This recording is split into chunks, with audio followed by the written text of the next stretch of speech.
नमस्ते बच्चों, मेरा नाम नीलम है। हम इस वीडियो में करेंगे हिंदी की पाठ्य पुस्तक बसंत से पाठ 12, जिसका नाम है संसार पुस्तक है। यह एक पत्र है जो कि पंडित जवाहरलाल नेहरू द्वारा लिखा गया है। उससे पहले हम पंडित जवाहरलाल नेहरू के बारे में थोड़ा सा जान लेते हैं। जवाहरलाल नेहरू का जन्म 14 नवंबर 1889 में हुआ। वह उनकी मृत्यु 27 मई 1964 में हुई। पंडित जवाहरलाल नेहरू आज़ाद भारत के प्रथम प्रधानमंत्री थे और इनकी बेटी का नाम इंदिरा गांधी था। पंडित जवाहरलाल नेहरू को सभी बच्चे प्यार से चाचा जी कहते थे, क्योंकि इनको बच्चों से बहुत ज़्यादा प्यार था। जब चाचा नेहरू की बेटी 10 साल की थी, इंदिरा गांधी मतलब, तब उन्होंने उनको बहुत सारे छोटे छोटे पत्र लिखे थे ताकि वह इस दुनिया के बारे में जान सके, अपने आसपास के देश विदेश के बारे में, अपने भारत देश के बारे में जान सके। ठीक है, तो बेटा उन्होंने अपनी ये सभी चिट्ठियाँ पिता के पत्र पुत्री के नाम पुस्तक में संकलित किए थे। अभी हम पढ़ते हैं, तो ध्यान से समझिए। जवाहरलाल नेहरू जी ने जो चिट्ठी लिखी थी उसका एक छोटा सा सार इसमें बताया गया है कि उन्होंने अपनी बेटी को कब लिखा था और वो क्या बात करना चाहता था। वो इस पत्र के माध्यम से बताना चाहता था कि दुनिया कैसे बनी है। ठीक है, तो पढ़ते हैं। जब तुम मेरे साथ रहती हो तो अक्सर मुझसे बहुत सी बातें पूछा करती हो। मैं उनका जवाब देने की कोशिश करता हूँ, लेकिन अब जब तुम मसूरी में हो और मैं इलाहाबाद में, हम दोनों उस तरह बातचीत नहीं कर सकते। इसलिए मैंने इरादा किया कि कभी कभी तुम इस दुनिया की और उन छोटे बड़े देशों की जो इस दुनिया में हैं छोटी छोटी कथाएं लिखूं। तुमने हिंदुस्तान और इंग्लैंड का कुछ हाल इतिहास में पढ़ा है, लेकिन इंग्लैंड केवल एक छोटा सा टापू है और हिंदुस्तान जो एक बहुत बड़ा देश है फिर भी दुनिया का एक छोटा सा हिस्सा है। अगर तुम्हें इस दुनिया का कुछ हाल जानने का शौक है तो सब देशों का और उन सब जातियों का जो इसमें बसी हुई हैं ध्यान रखना पड़ेगा, केवल उस एक छोटे से देश का नहीं जिसमें तुम पैदा हुई हो। मुझे मालूम है कि इन छोटे छोटे खतों में होता है, पत्रों में बहुत थोड़ी सी बातें ही बतला सकता हूँ। इसमें पंडित जवाहरलाल नेहरू अपनी बेटी को कहते हैं कि तुम मसूरी में हो और मैं इलाहाबाद में हूँ। हम आपस में आमने सामने बैठ के बात नहीं कर सकते हैं और इसलिए मेरा इरादा है कि मैं तुम्हें एक पत्र लिखूँ जिसमें मैं तुम्हें छोटी सी कहानी सुनाऊँ कि तुमने हिंदुस्तान, जिससे तुम्हें पता चले कि देश की दुनिया का हाल क्या है, दुनिया कैसे बनी है। ठीक है, हाँ, तुमने इतिहास पढ़ा होगा थोड़ा सा हिंदुस्तान और इंग्लैंड के बारे में, लेकिन इंग्लैंड जो है वो एक छोटा सा टापू है, लेकिन हिंदुस्तान तो बहुत बड़ा देश है। ठीक है, जो कि दुनिया का एक छोटा सा हिस्सा है। वो साथ में ये भी बताता है कि तुमने देशों के उन सब जातियों के बारे में और जो उन जातियों के बारे में पढ़ा होगा जो उसमें बसी हुई हैं। और अब मैं अपने पत्रों के माध्यम से तुम्हें थोड़ी सी कुछ बातें बतला रहा हूँ। ध्यान से देखिए, पढ़ लो, और मैं जानता हूँ कि तुम इनको समझोगी और अच्छे से खुश होकर पढ़ोगी। जो इसी देश में जो दूसरे लोग हैं जो आबाद हो रहे हैं, बस रहे हैं, वे भी हमारे बहन भाई हैं। अगर तुम बड़ी हो जाओगी तो तुम दुनिया के उन आदमियों का भी हाल मोटी मोटी बड़ी बड़ी किताबों में पढ़ोगे। अभी तुम छोटी हो, सिर्फ इसलिए इस छोटे से पत्र में कहानी के माध्यम से तुम पढ़ लो कि इस दुनिया में जो भी लोग बसे हुए हैं, जो आबादी है, वे भी हमारे बहन भाई हैं। और जब तुम ये लेटर पढ़ोगी, ये पत्र पढ़ोगी, तो तुम्हें बहुत खुशी मिलेगी। इतनी खुशी मिलेगी कि किसी कहानी या उपन्यास को भी पढ़कर तुम्हें नहीं मिलेगी। यह तुम जानती हो कि धरती लाखों करोड़ वर्ष पुरानी है। फिर वो धरती के बारे में बताता है कि बेटा तुम्हें ये पता होगा कि धरती लाखों करोड़ वर्ष पुरानी है। बहुत दिनों तक इसमें आदमी नहीं थे, मतलब जीवन संभव नहीं था। आदमियों से पहले इस पे जानवर थे। ठीक है, और जानवरों से पहले भी एक ऐसा समय था जब धरती पे कोई भी जीव नहीं था, मतलब जिसमें जीवन ना हो, जीवनों से रहित थी ये धरती।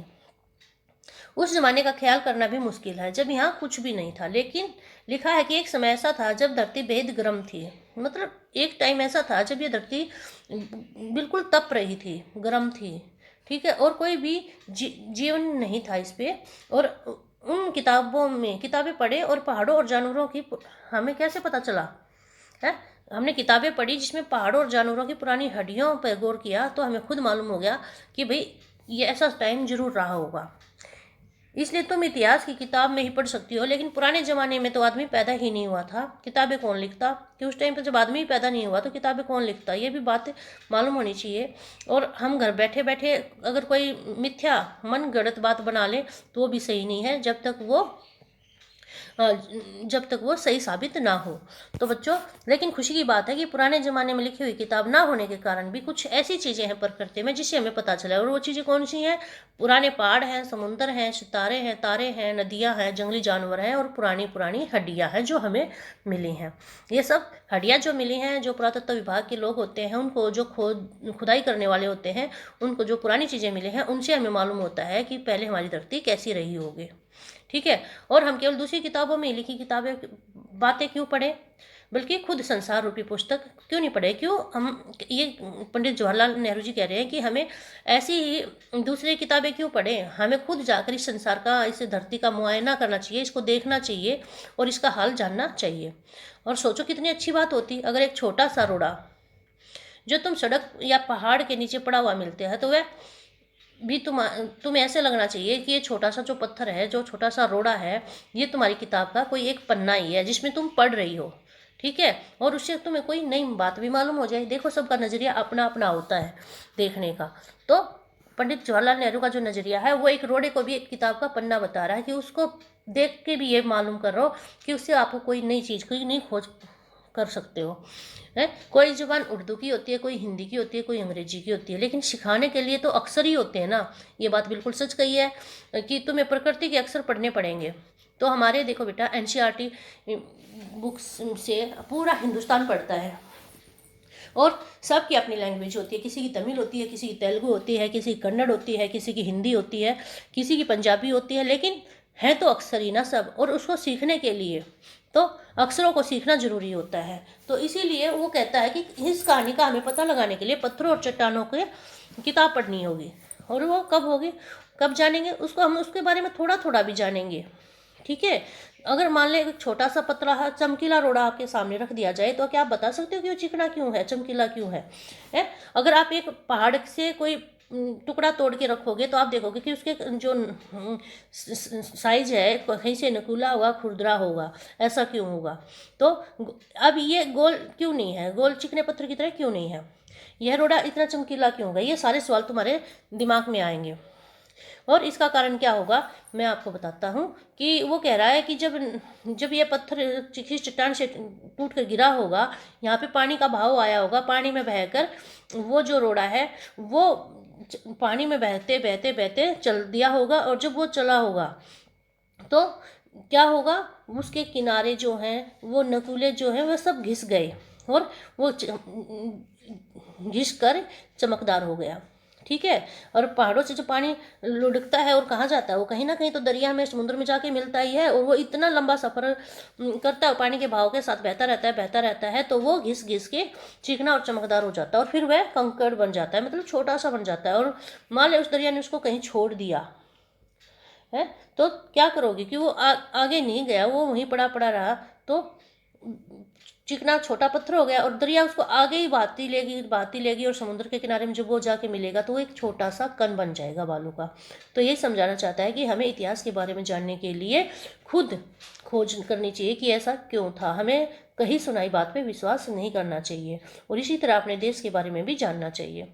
तो बच्चों, हमें अपने चारों तरफ सभी चीज़ों का मुआयना करते रहना चाहिए। यही जवाहरलाल नेहरू ने अपनी बेटी को समझाया है। और ये एक पत्र था जो कि जवाहरलाल नेहरू ने अंग्रेजी में लिखे थे सभी, और इसका हिंदी में अनुवाद हमारे जो उपन्यासकार हैं प्रेमचंद जी, उन्होंने किया था। तो बच्चों, इसी के साथ हमारी ये वीडियो समाप्त होती है। उम्मीद करती हूँ आपको समझ में आई होगी। धन्यवाद। अगली वीडियो में फिर मिलते हैं।